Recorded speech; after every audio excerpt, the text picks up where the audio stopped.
Vamos ao texto então, Mateus 13:44. O reino dos céus é semelhante a um tesouro escondido no campo, que um homem achou e escondeu. Então, transbordante de alegria, vai, vende tudo o que tem e compra aquele campo. Vamos novamente, é somente esse versículo. O reino dos céus é semelhante a um tesouro escondido no campo, que um homem achou e escondeu. Então, transbordante de alegria, vai, vende tudo o que tem e compra aquele campo. Vamos orar? Senhor, nós te agradecemos, Pai, por essa oportunidade que o Senhor está nos dando, de podermos aqui, Senhor, aprendermos mais a respeito daquilo com que o Senhor deseja.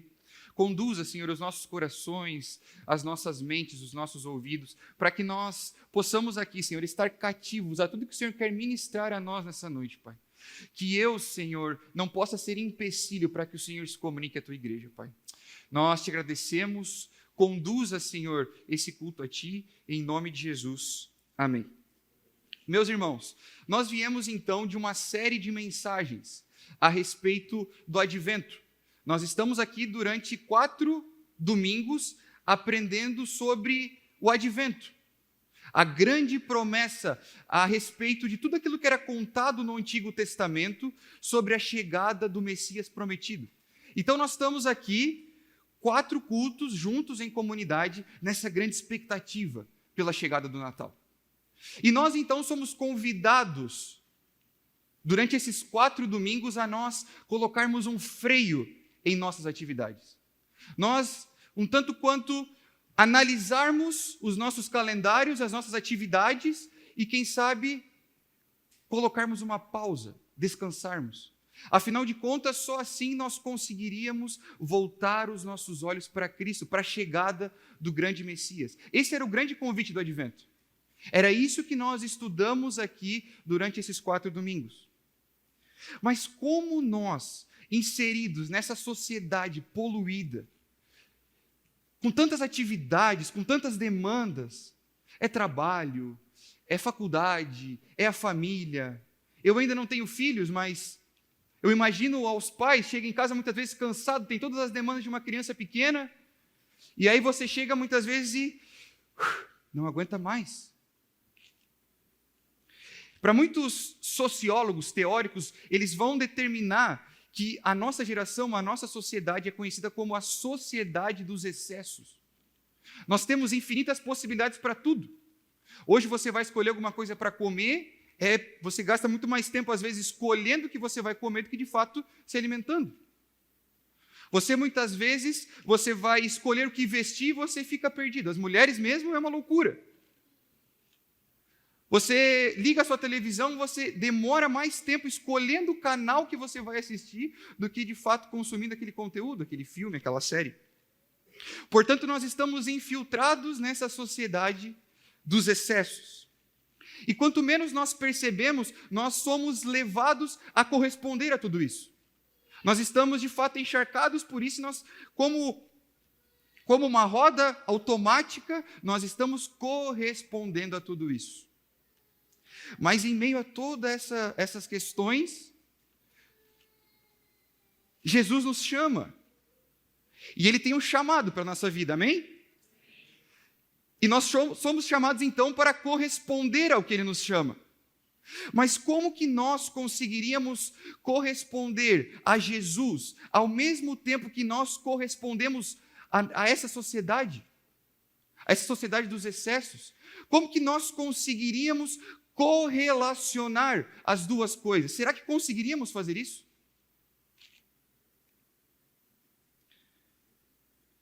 E nós estamos então de um certo modo, colocar luz a isso, e quem sabe sairmos daqui com o nosso coração mais certo daquilo que o Senhor quer para a gente. Nós estamos no livro de Mateus. Esse livro foi escrito para judeus. Judeus esses que aguardavam a vinda do Messias, como foi falado a nós durante essas 4 semanas do Advento. E eles eram encharcados, de fato, por todos esses ensinamentos, porque os seus antepassados de fato estudavam a respeito dessa grande promessa. Mas eles esperavam um rei triunfante, que usaria, quem sabe, poder militar, governaria um reino forte, unificado, e que reestabeleceria a honra de Israel. Era isso que aqueles leitores aguardavam, esperavam. E aí chega Jesus. E quem sabe frustra alguns ideais daquelas pessoas. Quem sabe Jesus naquele checklist do rei, do Messias esperado por aquelas pessoas, quem sabe não cumpriu os ideais daquele povo. Nós, inclusive, um capítulo antes da parábola do qual lemos, nós vamos ver as tensões entre Jesus e aquelas pessoas aumentarem. Pessoas de grande significância em meio aos judeus. Nós vamos ver Jesus questionando, Jesus entrando em assuntos um tanto quanto caros para aquelas pessoas. Mas se nós pudéssemos então setorizar o livro de Mateus, para que então nós pudéssemos de fato penetrar e extrairmos a mensagem por completo, nós iniciaremos então com a concepção de Jesus ao mundo, o seu nascimento através da Virgem Maria, o Sermão do Monte. Depois disso, nós encontramos então onde nós estamos, que é o capítulo 13, aonde Jesus vai contar uma série de parábolas no capítulo 13. Para muitos teólogos, o capítulo 13 é conhecido como a coluna do livro de Mateus. Afinal de contas, após o capítulo 13, tudo apontaria para o seu sacrifício e ressurreição. E então, por final, o seu discurso escatológico. O capítulo 13, então, como falamos, ele tem muitas parábolas. E muitas parábolas a respeito do reino de Deus, do reino dos céus. Jesus, de fato, estava determinado com que os seus ouvintes compreendessem a mensagem a respeito do seu reino. Afinal de contas, nós vamos perceber, no decorrer do capítulo 13, várias parábolas iniciando. O reino dos céus é. O reino dos céus também é como. E como que Jesus conseguiria, então, captar a atenção daquelas pessoas e fazer elas compreenderem a respeito do reino? Porque, afinal de contas, imaginem nós, o quão denso, o quão complexo era falar a respeito de um reino dos céus para aquelas pessoas. Quem sabe muitos leigos, poucos estudados. Mas Jesus se mostra muito didático, porque ele vai utilizar de vários termos comuns para aquelas pessoas. Ele vai falar sobre campo, sobre semente, sobre joio, sobre trigo, isso tudo dentro do capítulo 13, nessas parábolas que ele contou ali. Inclusive, utilizar de parábola também era uma ferramenta que Jesus utilizou para que se fizesse entender. Ele ansiava com que aquelas pessoas compreendessem a sua mensagem. Por isso, que parábola nada mais é que fazer analogia a algo, fazer uma comparação. Por isso ele pega aquele assunto complexo, denso, utiliza-se de parábolas para que então aquelas pessoas compreendessem. E Jesus, como nós vamos ver no versículo 2 do capítulo 13, você pode ver depois em casa, Jesus se assenta dentro de um barco ancorado perto da praia, na beira da praia, e começa a lhe contar aquelas parábolas. E várias pessoas então se amontoam na frente daquele barco, para então, curiosas, para ouvir o que Jesus tinha para contar a respeito. Afinal de contas, Jesus já era uma pessoa que era conhecida, já tinha feito milagres, já era conhecido, já se ouvia burburinhos a respeito de Jesus. E como Jesus, sentado há 2000 anos dentro de um barco, falando aquelas parábolas, ele nos faz uma pergunta nessa noite. Qual o nosso maior tesouro? Qual o seu maior tesouro? Quem sabe, meu irmão, se eu chegasse agora de surpresa e colocasse o microfone em você e perguntasse qual é o seu maior tesouro, você rapidamente responderia, é Deus, é Jesus. Ou se você estivesse perto da sua esposa, é minha esposa. Mas o que as nossas atitudes, o que o gastar dos nossos dias tem apontado? Afinal de contas, lá mora o nosso tesouro.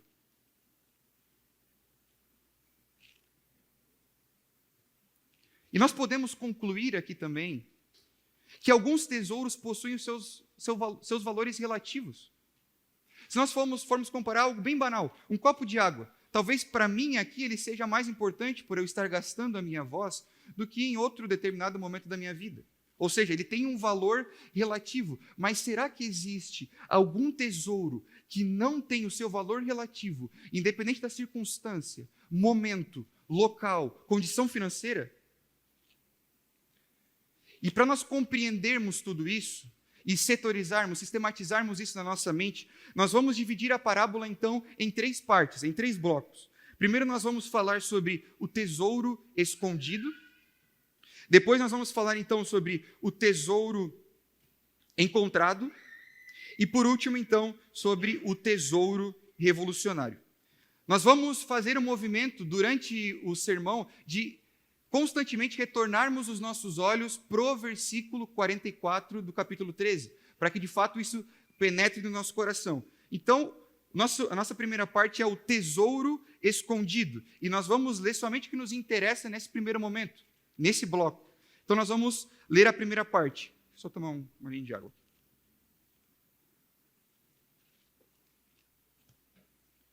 Então, vamos lá.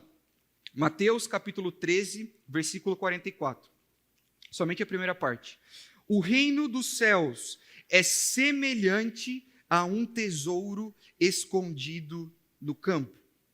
O reino dos céus é semelhante a um tesouro escondido no campo. Gostaria de contar para vocês uma breve história verídica a respeito de um casal que morava na Califórnia, nos Estados Unidos.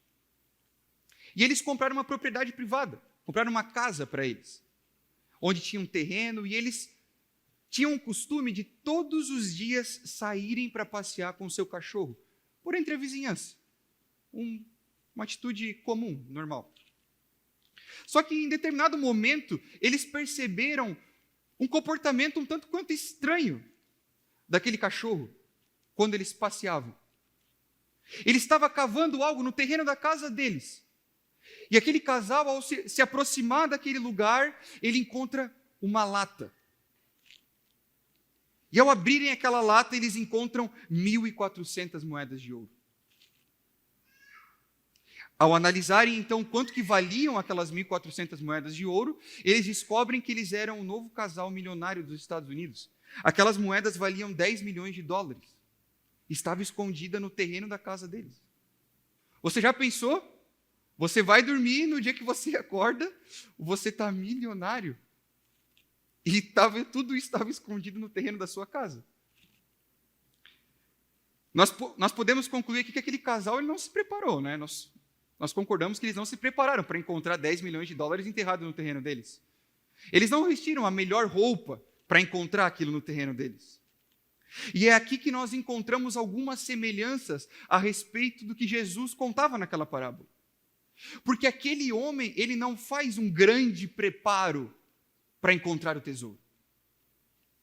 Aquele homem, ele não sai de casa determinado a encontrar, quem sabe, o tesouro que ia mudar os seus dias, que ia mudar a sua vida, mudar a sua trajetória. Aquele homem saiu num dia comum, como qualquer outro. Caminhou, quem sabe, o mesmo caminho que ele sempre caminhava, teve os mesmos costumes com que ele tinha em absolutamente todos os dias, mas coube, naquele determinado dia, ele encontrar o tesouro. Como naquele terreno da história que eu contei para vocês, quem sabe outras pessoas trabalharam naquele campo também e não encontraram o tesouro. Quem sabe outras pessoas passavam, iam e vinham todos os dias e não encontraram também o tesouro. Portanto, a primeira lição que nós podemos extrair desta parábola é que aquele homem encontrar o tesouro revela a graça de Deus sobre sua vida. Aquele homem, ele tem um favor imerecido. Afinal de contas, ele não teve mérito. Nós podemos até mesmo concluir que o próprio tesouro o encontra. Afinal de contas, ele estava num dia comum. Mas a grande pergunta que fica a nós é: se nós estivéssemos lá no lugar dele, encontraríamos o tesouro? Ou melhor, acharíamos valor naquele tesouro? Quando eu penso nisso, meus irmãos, eu sou rapidamente levado à história de Gênesis 3, a história do pecado original. Eu imagino que muitos daqui saibam, mas Adão e Eva viviam em completa comunhão, em intimidade com Deus. Eles tinham fauna, flora, repletas coisas para aproveitar no jardim. E Deus então deixa apenas uma ordenança: não comam do fruto da árvore do conhecimento do bem e do mal. E nós todos sabemos o resultado disso. Aquele casal decide então por ter autonomia. Aquele casal decide então por escolher as coisas por vontade própria e cai no pecado. E come do fruto. Nós vemos então um espiral negativo da história. Todos nós sabemos do enredo bíblico, o quanto que após o pecado original as coisas só degringolaram. Nós vemos irmão matando irmão, enfim, uma série de coisas aqui. Porque aquele casal desejou ter autonomia. E quando eu penso nisso, meus irmãos, nós somos levados a nos analisarmos, afinal de contas, nós somos espelhos do pecado original. Após aquele pecado, nós somos atingidos, filhos do primeiro Adão. E então nós vemos as 3 esferas de nossa existência serem atingidas. Primeiramente, então, nós somos atingidos a nossa emoção. Nós não nos emocionamos mais, as nossas emoções não são mais seguras. Nós vemos também os nossos relacionamentos não serem mais da forma com que deveriam ser. Eles estão corrompidos. Nós não nos relacionamos mais como deveríamos. E também nós vemos o nosso raciocínio. Afinal de contas, nós não conseguimos mais pensar, raciocinar de forma plena, da forma com que Deus deseja com que nós raciocinamos. Nós fomos manchados, nós fomos atingidos por completo. Espelhos, filhos do pecado original. E como se nós adotássemos uma venda em nossos olhos, ou melhor, colocássemos uma lente do pecado, nós começamos a passar a dar valor àquilo que não tem valor. A achar que é tesouro aquilo que não possui tesouro. E esse é o fenômeno pelo qual as pessoas gastam tanto as suas vidas, pelo que é passageiro, vão. Filhos de Adão, nós. Nós, cegos, passamos a acreditar valor àquilo que não tem valor. É por isso que Jesus, momentos antes de contar a parábola, no Sermão do Monte, em Mateus capítulo 6, versículos 19 e 20, vai dizer: não acumulem tesouros sobre a terra, onde as traças e a ferrugem corroem, e onde ladrões escavam e roubam, mas ajuntem tesouros no céu, onde a traça e a ferrugem não corroem, e onde ladrões não escavam nem roubam. Jesus está nos sinalizando aqui, meus irmãos, tirem as lentes dos olhos. Meus filhos, tiram a lente do pecado. Vocês estão acreditando valor àquilo que não possui valor. Vocês estão gastando as suas vidas aquilo que qualquer coisa corrói, que qualquer ladrão rouba. Entendam a lógica do meu reino. Ajuntem riquezas aonde a traça e a ferrugem não corroem.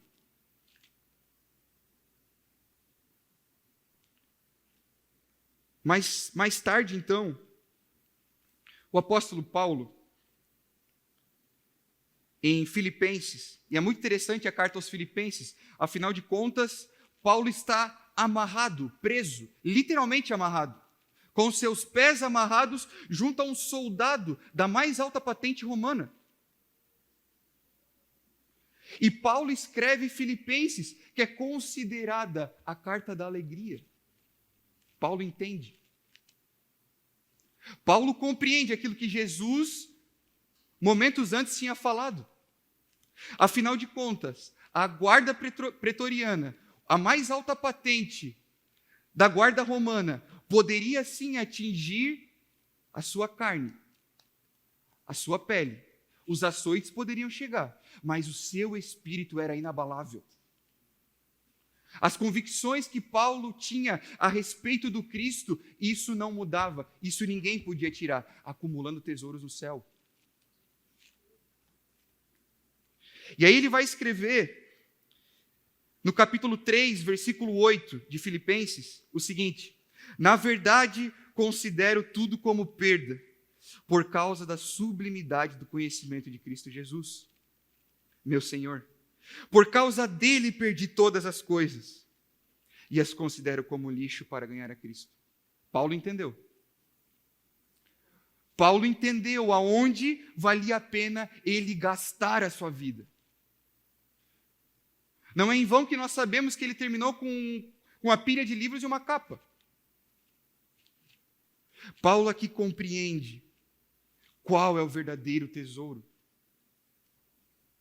Ao que nós devemos corresponder, ao que vale a pena nós gastarmos a nossa vida, os nossos dias. Quantas vezes, meus irmãos, que os contemporâneos de Jesus caminharam e passaram por Jesus e não reconheciam que em frente à sua vista o reino dos céus passava em carne e osso. Os olhos estavam tapados. A esfera da existência daquelas pessoas foi corrompida. Era como se nós, ao assumirmos isso, ao assumirmos as lentes do pecado, era como se nós negássemos o véu que Jesus rasga na cruz e nós quiséssemos costurar ele novamente. Que Deus tenha misericórdia de nós.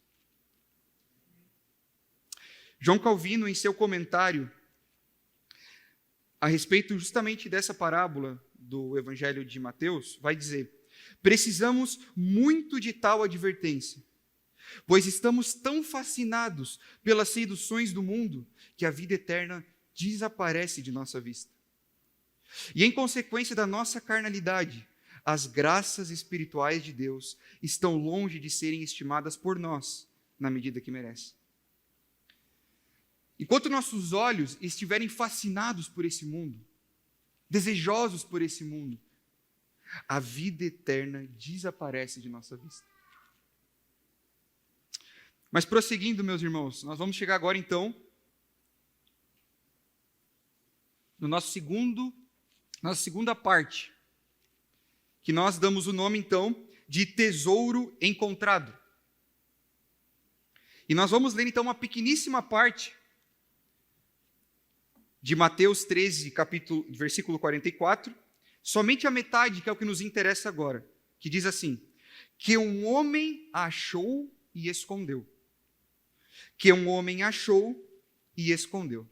E aqui, meus irmãos, soa-se até mesmo um tanto quanto estranho, porque um homem encontra um tesouro. Nós entendemos juntos aqui que ele não teve mérito em encontrar aquele tesouro. A graça de Deus se manifestou na vida dele. E aí ele esconde o tesouro. Nós podemos até mesmo aqui ter um sentimento tanto: poxa, que esse homem foi egoísta. Não quis compartilhar o que ele encontrou. Mas como falamos lá no início da mensagem, Jesus queria se fazer entender por aquelas pessoas. E é por isso que ele faz menção a uma tradição judaica aqui. Afinal de contas, todos sabemos que o Oriente vive um constante clima de guerras. É um país bélico. E aqueles homens e mulheres, eles estavam totalmente adaptados, por assim dizer, a isso, a constantes guerras.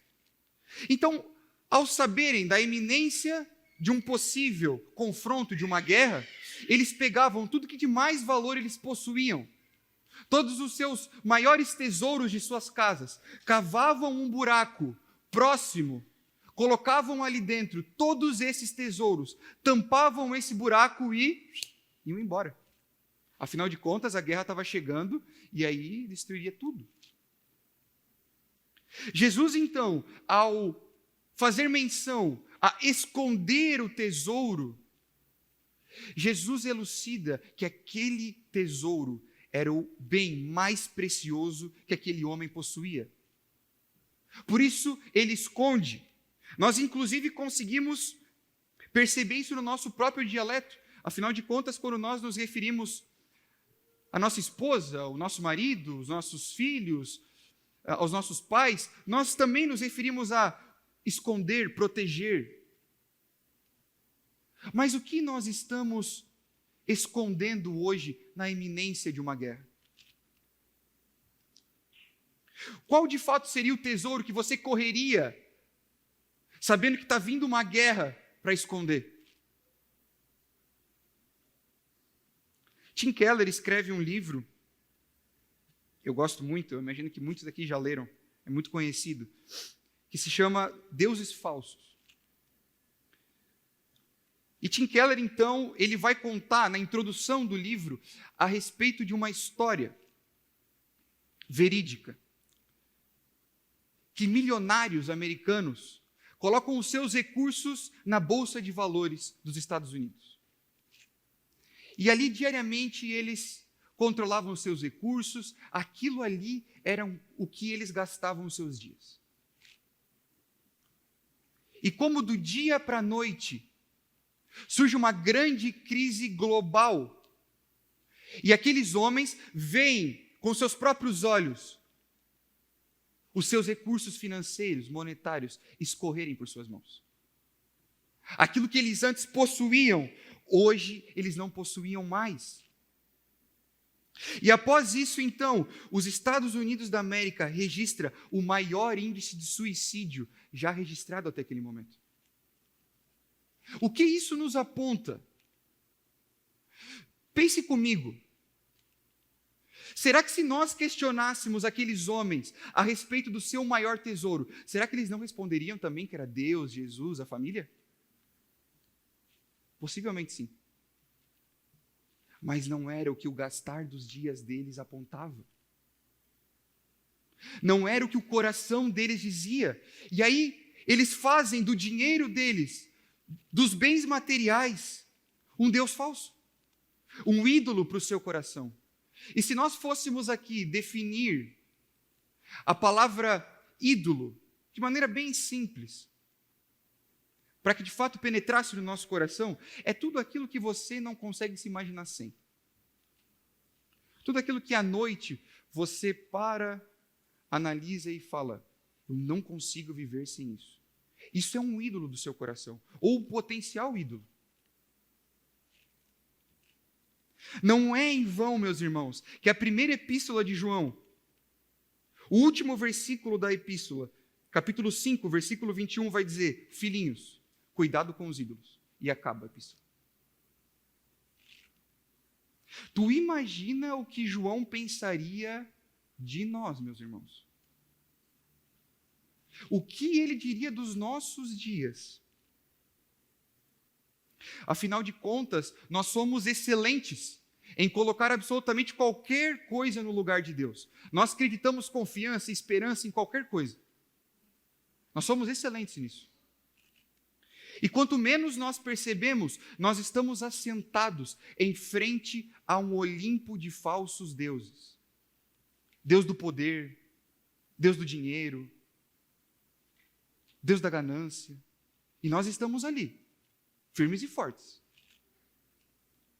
Mas, meus irmãos, o nosso Deus, o Deus das Escrituras, o Deus Trino, esse não se assenta em meio a falsos deuses.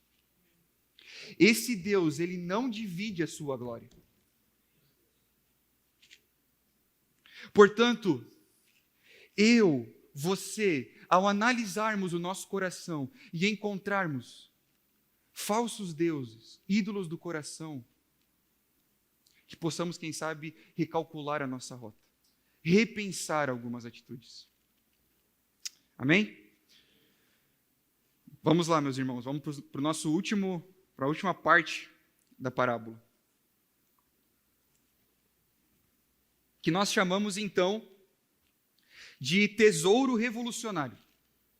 Nós vamos ler somente o final do versículo 44. Amém? Que diz assim: então, transbordante de alegria, vai, vende tudo o que tem e compra aquele campo. Então, transbordante de alegria, vai, vende tudo o que tem e compra aquele campo. E por que chamamos essa parte? Por que eu chamei essa parte de tesouro revolucionário? O que pensaríamos nós a respeito de uma pessoa próxima a nós, nosso amigo, um familiar, que vendesse absolutamente tudo para comprar um tesouro? O que nós pensaríamos? Alguns talvez até chamariam a família, né? Talvez para cuidar da pessoa, enfim. Afinal de contas, não é uma atitude comum de nós vermos. Será que nós consideraríamos que essa pessoa foi uma pessoa sábia, que utilizou de sabedoria? Mas o que é sabedoria? E aqui eu entro num campo perigoso, né, Ian? O que é sabedoria, meus irmãos? Sabedoria, para alguns antigos filósofos, seria ser uma pessoa centrada, que anda no meio, que não negocia com os polos, uma pessoa reta. Mas nós não conseguimos encontrar naquele homem da parábola um comportamento equilibrado. Afinal de contas, ele pega tudo o que ele possuía e vende para comprar um campo. A grande questão, meus irmãos, é que aquele homem, ele vê com seus próprios olhos, ele encosta no tesouro e depois vende. Ele sabia que o tesouro, que o valor daquele tesouro era infinitamente maior do que tudo que ele possuía. Ele viu, quem sabe os outros que estavam falando dele, que chamaram ele de tolo, de maluco, esses não enxergaram com seus próprios olhos. Ele sabia o valor daquele tesouro. Portanto, nós podemos falar que aquele homem, ele teve um comportamento sabiamente radical. Ele foi desequilibrado, mas ele sabia o real valor que aquele tesouro possuía. E aqui eu queria falar brevemente sobre alegria e sobre ânimo. Afinal de contas, aquela parábola expressa o sentimento do coração daquele homem. Ele, recapitulando, ele enxerga o tesouro, vende tudo o que possui, e a parábola nos conta que ele estava feliz. Seu coração transbordava de alegria. Meus irmãos, muitas das vezes nós conseguimos identificar, no cenário cristão, em algumas igrejas, pessoas que doam suas vidas, pessoas que entregam os seus dias, pessoas que estão ali. Mas quem sabe, talvez, na tentativa de preencher um calendário, ativismo, ou até mesmo barganhar com Deus alguma coisa. Mas a grande questão é que as pessoas estão querendo entregar tudo antes de ver o tesouro. Aí não vai fazer sentido. Porque daí você não sabe o real valor que possui aquele tesouro. Aí vender tudo vai ser um peso, vai ser um sacrifício. O foco não deve estar na renúncia, e sim na revelação do valor. Quando nós enxergamos o valor, não existe mais sacrifício. Nós amamos o que fazemos. Portanto, muitas vezes, até mesmo nós temos a atitude de exigir tudo com que alguém entregue seus dias. Poxa, por que aquele irmão não vai? É porque talvez não enxergou o tesouro ainda. Quando alguém vê o tesouro do reino, deixar tudo não é um peso, mas a consequência natural de ter encontrado algo infinitamente maior. É como Paulo a caminho de Damasco. Paulo vê com seus próprios olhos o Cristo. E ali ele tem uma mudança completa de sua vida, dos seus passos. tinha o seu calendário todo estruturado. E quando ele encontra Jesus com seus próprios olhos, tudo muda. Ele vê o tesouro, e ele vê o tesouro com seus próprios olhos. Ninguém falou a respeito do tesouro para ele. Ele provou do tesouro. Amém? Portanto, meus irmãos, vida cristã é igual a uma vida de renúncia total. Não é metade do que nós possuímos. Não é uma parcela. É exatamente tudo o que possuímos. Nós não somos chamados para renunciar somente uma parte. Nós não somos chamados para uma vida de dualidade, uma vida dual, onde nós somos uma coisa dentro da igreja e fora da igreja nós somos outra. Isso não é corresponder ao chamado de Cristo. Bonhoeffer, em seu livro Discipulado, vai citar a minha frase favorita desse livro, que ele vai dizer que o próprio Cristo, o carpinteiro das mãos furadas, ele talha uma cruz exclusivamente para cada filho seu. A sua cruz, a sua renúncia, a sua história, o seu ministério, foi o próprio Cristo que talhou com as suas mãos. Portanto, meus irmãos, nós, ao nos compararmos com o nosso irmão, ao nos compararmos com a situação do irmão que nos cerca, nós estamos negando a própria cruz que o Cristo talhou para nós com suas próprias mãos. Nós devemos nos apaixonar por tudo aquilo que Cristo traçou para nós, a nossa vida. E quando nós entendemos isso, nós começamos a perceber alguns fenômenos acontecendo na nossa vida. Nós percebemos a nossa mudança de cosmovisão, que nada mais é que nós começamos a enxergar o mundo de uma maneira diferente. Nós começamos a enxergar com a ótica de Jesus.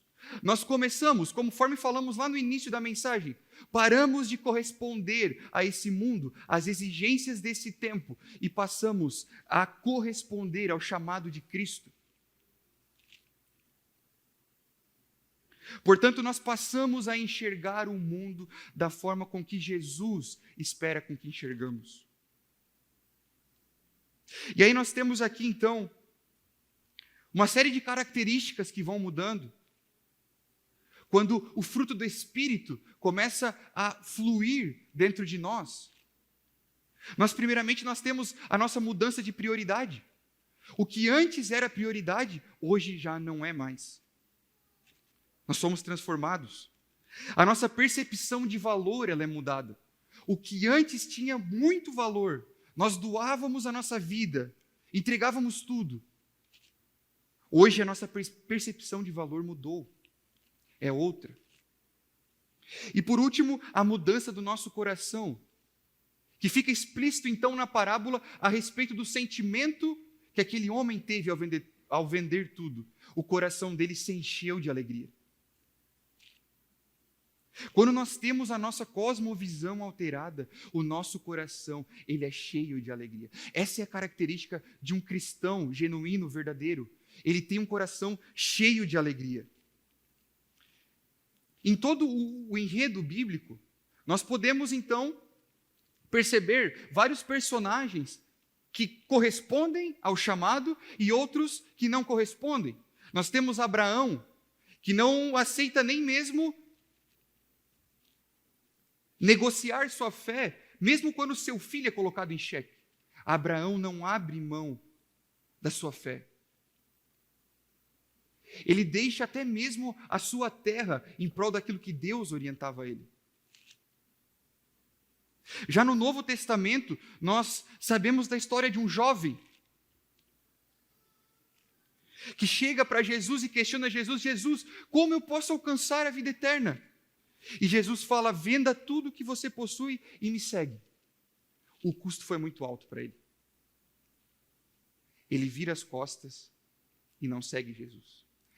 Os seus olhos estão tampados. Ele não consegue corresponder ao chamado de Jesus. Ele corresponde ao chamado do mundo, daquilo que o mundo esperava com que ele correspondesse. A diferença, portanto, resumindo tudo, é sempre a forma como nós correspondemos ao chamado de Jesus. Se nós vamos assumir esse custo ou se nós não vamos assumir. A vocação da igreja, meus irmãos, é formada por pessoas que decidem corresponder ao chamado de Jesus. O enredo da salvação, ele é formado por isso. Pessoas, homens e mulheres corajosos, que decidem corresponder a esse chamado. Amém? Fritz Hennecker, um teólogo alemão, ele vai escrever também no seu comentário a respeito dessa parábola. Eu achei muito interessante, é um pouquinho longo, mas eu gostaria que vocês prestassem atenção. É preciso deixar de si mesmo, soltar a si próprio, parar de ser seu próprio Senhor e deixar que Deus seja o seu Senhor. Parar de justificar a si próprio e dar razão unicamente a Deus. Parar de considerar-se importante e dar importância somente a Deus. Deixar de conservar qualquer coisa para si que sabe que Deus não aprova. Significa crer e obedecer. Significa aceitar a palavra de Deus. É essa, portanto, a maneira como a palavra de Deus, enquanto tesouro, se apodera de nós. Não é um processo em que somos passivos, como alguém que espera pela morte. Pelo contrário, somos desafiados à dedicação máxima, ao empenho mais ousado, difícil e concentrado. Mas todo esse empenho consiste exatamente em dizermos não para nós próprios. Também pensando em nossa capacidade, que não esperamos nada de nós mesmos, mas tudo de Deus. Amém? É deixarmos de acreditarmos em nós, de colocarmos a nossa esperança, a nossa confiança em nós mesmos, mas darmos razão única e exclusivamente a Deus. É dessa forma, então, que o tesouro se apodera de nós. Caminhando para o final, então, meus irmãos, aquele homem, ele não faz um sacrifício. Vender tudo que ele possuía, entregar tudo, não é um sacrifício. Afinal de contas, o tesouro, o valor do tesouro era infinitamente maior do que tudo que ele possuía. Aquele homem não compra o tesouro, ele compra o campo, para então possuir o tesouro, como a parábola vai nos contar. Afinal de contas, nós comprarmos o tesouro seria uma tentativa de autojustificação. Seria uma tentativa de justificarmos a nós mesmos. Mas nós não somos capazes disso. Nós somos justificados através do sacrifício vicário de Jesus na cruz. Sua morte e ressurreição. E quando nós acreditamos a nossa fé, mediante a nossa fé no sacrifício vivo de Jesus, aí sim nós somos justificados. Portanto, não podemos comprar a salvação, mas podemos entregar tudo para viver aonde ela está.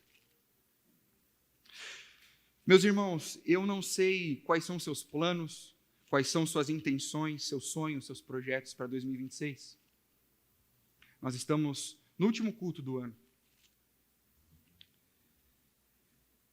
Mas essa mensagem, ela nos convida a, quem sabe, nós revisitarmos tudo isso.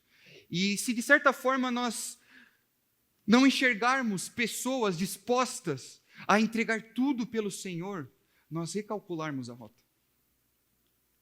Nós temos a oportunidade de, quem sabe, entrar em um novo ano tendo o maior tesouro, tendo o tesouro mais valioso, aquele que o seu valor é incomparável, conosco durante todo o nosso ano. Portanto, meus irmãos, eu espero que essa mensagem tenha feito sentido ao seu coração. Eu espero que, quem sabe, de fato, ela ressoe em nossos corações, em nossas mentes durante essa semana. É uma semana em que a gente costuma pensar, repensar muitas coisas, afinal de contas é um ano novo. E que o Senhor, de fato, nos exorte. Amém? Vamos orar? Senhor, nós te agradecemos Te agradecemos porque o Senhor é bom, o Senhor é conosco e nós somos gratos, Pai. Senhor, hoje aqui o Senhor nos ensinaste a respeito do tesouro verdadeiro. Que possamos, Senhor, ser homens e mulheres corajosos, que entregam tudo, que vendem tudo para possuí-lo, Pai. Nos ajude, Senhor. Afinal de contas, se nós não tivermos, Senhor, a sua forte mão nos conduzindo, nós não conseguimos nada, Pai. Nós somos totalmente dependentes de Ti, Senhor. Nós te amamos, Senhor. Em nome de Jesus. Amém.